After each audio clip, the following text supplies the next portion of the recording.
Diagnosis भी एक disease है। यानी अगर हम इसको देखें कि एक आदमी जो बिल्कुल सेहतमंद था, किसी ने उसको कहा चलो इन्वेस्टिगेशन करें, और वहाँ से मैं एरर्स की बात नहीं करूँगा, थोड़ा कोलेस्ट्रॉल ज़्यादा निकला। कितना ज़्यादा निकला? जो हम एवरेज मानते हैं उससे ज़्यादा। और एवरेज हम कैसे मानते हैं, क्यों मानते हैं, ये एक और बहस है जो मैं आज छेड़ूंगा नहीं। और अगर उसका कोलेस्ट्रॉल ज़्यादा निकला, फिर किसी डॉक्टर के पास गया तो उसने कहा कि भाई ये कोलेस्ट्रॉल ज़्यादा है, इससे हार्ट अटैक होने का खतरा है, इससे ब्लड प्रेशर, कभी खुदा न खास्ता ज़्यादा कुछ दिक्कत हो गई तो वगैरह वगैरह।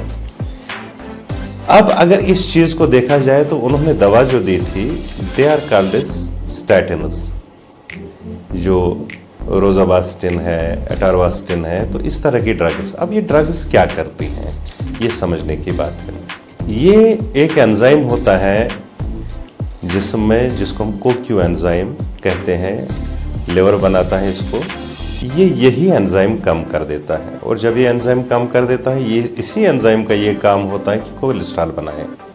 और कोलेस्ट्रॉल जब फिर कम बनता है तो जाहिर सी बात है पेशेंट खुश, लेबोरेटरी खुश, डॉक्टर खुश। मगर अल्टीमेटली हम क्या अचीव कर रहे हैं? देखिए, कोलेस्ट्रॉल से सारे हार्मोन्स बनते हैं, ये सब हम जानते हैं।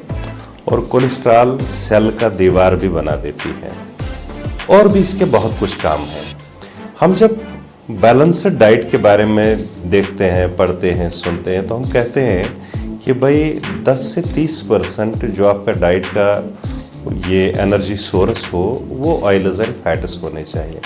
जबकि हम आजकल डाइट देखते हैं तो 10 से 30% नहीं होता है, जो आम घरों में भी पकता है।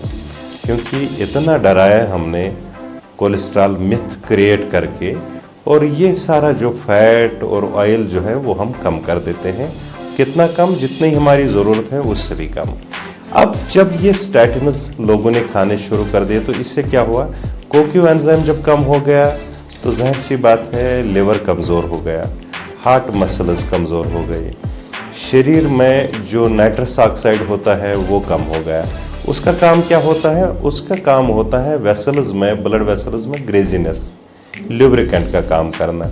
और जब वो कम हो जाता है तो कुछ इंजरीज बनने के चांसेस और बढ़ जाते हैं, जिसकी वजह से खुदा न खास्ता और भी डिजीजेस पैदा हो सकते हैं, जिनमें हार्ट अटैक भी एक वजह हो सकती है। और उसके अलावा अगर हम कोलेस्ट्रॉल को कम करते रहे तो जो सेल का दीवार है वो आहिस्ता आहिस्ता कमज़ोर हो जाएगा, और इतना कमज़ोर हो जाएगा कि सेल जो है वो बिखरने लगेगी, और उसी बिखराव को हम कैंसर भी बोलते हैं। उसके अलावा एक और बात कि अगर हम ये सालों तक चला लेते हैं तो करीबन 50% चांसेस हैं कि कल को आपको डायबिटीज़ भी हो सकती है। अब अगर आप ये कोलेस्ट्रॉल को अपना दुश्मन मानते हैं तो इसका हल जो है दैट इज़ डाइट। डाइट में क्या है? सेब आप इस्तेमाल कर लीजिए।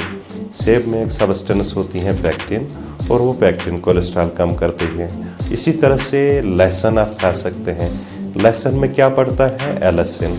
एलसिन को जब आप यानी लहसुन को चबाते हैं, इससे जब एमाइलेज जब मिल जाता है इसके साथ, तो ये एलाइडिन बना लेता है, और एलाइडिन जो है वो कोलेस्ट्रॉल को कम करता है।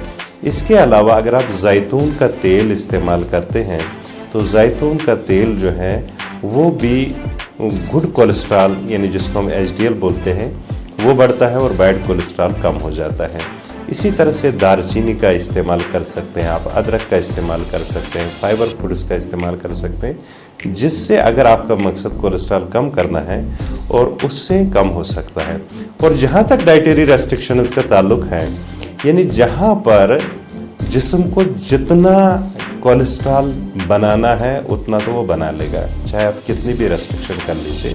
तो इसलिए ज़रूरी ये है कि जो नॉर्मली जिस्म फंक्शन करता है उसको हमें डिस्टर्ब करने की कोई ज़रूरत नहीं पड़नी चाहिए, और न हमें कोई इंटरफेयर अब तक करना चाहिए। जिस्म को अपना काम करना चाहिए और कर देना चाहिए, और हमें इंटरफेयर करने की ज़रूरत महसूस नहीं होनी चाहिए। और अगर इंटरफेयर हम कम से कम करें और शायद जिस्म सेहतमंद रह सकता है। ये आज की मैसेज है।